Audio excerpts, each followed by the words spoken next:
ana gedhog dicuil-cuil ngaji ngantuk ora bakal hasil jambu gluduk dirubung ular nek wong ngantuk biasane pinter.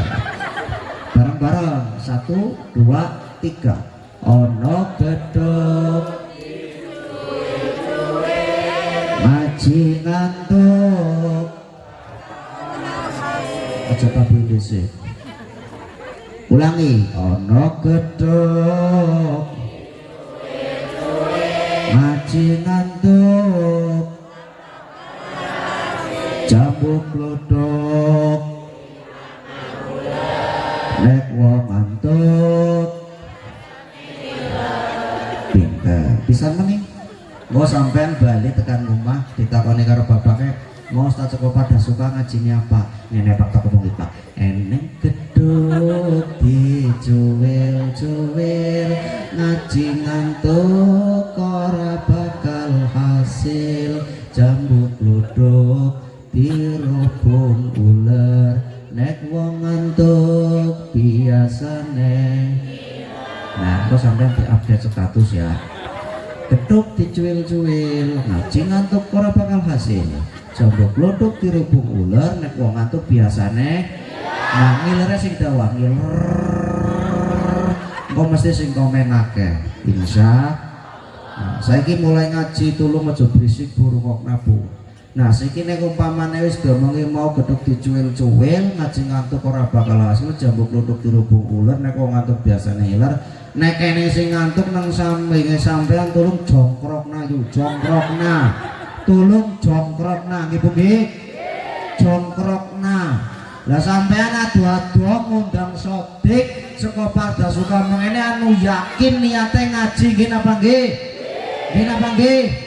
Gusti Allah dawuh wadzakir fa inna dzikra tanfa'ul mukminin. Eling sak temene peringatan kuwi mesti diterima kanggone wong-wong sing padha duweni iman. Sing jenenge peringatan kuwi manfaati kanggone wong sing duweni iman. Mulane wong rungokna Bu, wong ikan wong kabeh. Wong lah sing ngomong monyet ki sapa? Wong nek duwe iman mesti nrima nasihat. Nggih napa nggih?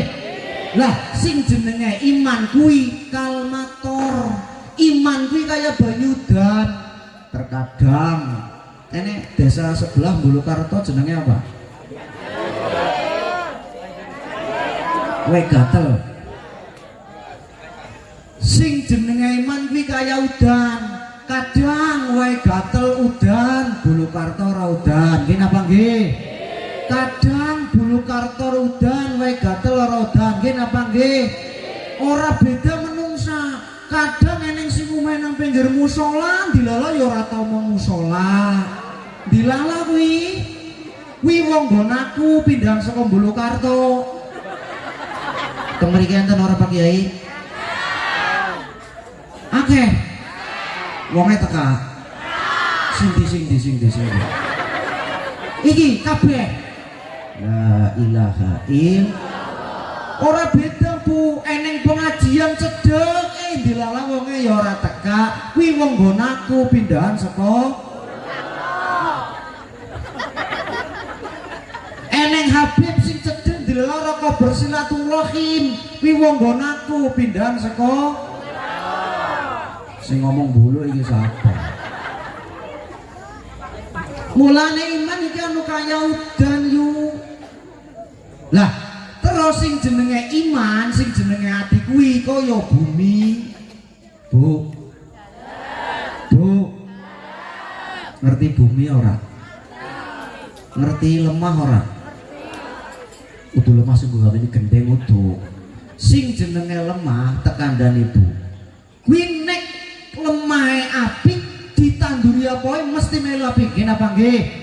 Lemah kok apik ditanduri jagung, lemu jagonge nggih napa nggih lemah kok apik ditanduri pari ya apik parine nggih napa nggih lemah ditanduri terong kok apik lemeh mesti apik terong nggih napa nggih ora beda menungsa wong nek atine apik dinasehati salat ya mesti apik salate nggih napa nggih wong dinasehati muludan ya mesti apik muludane nggih napa nggih wong dinasehati kon ngaji mesti ya apik ngajine nggih napa nggih mulane iman ati kuwi kaya bumi mulane tek doane insyaallah kabeh sampean dadi wong sing padha duweni iman.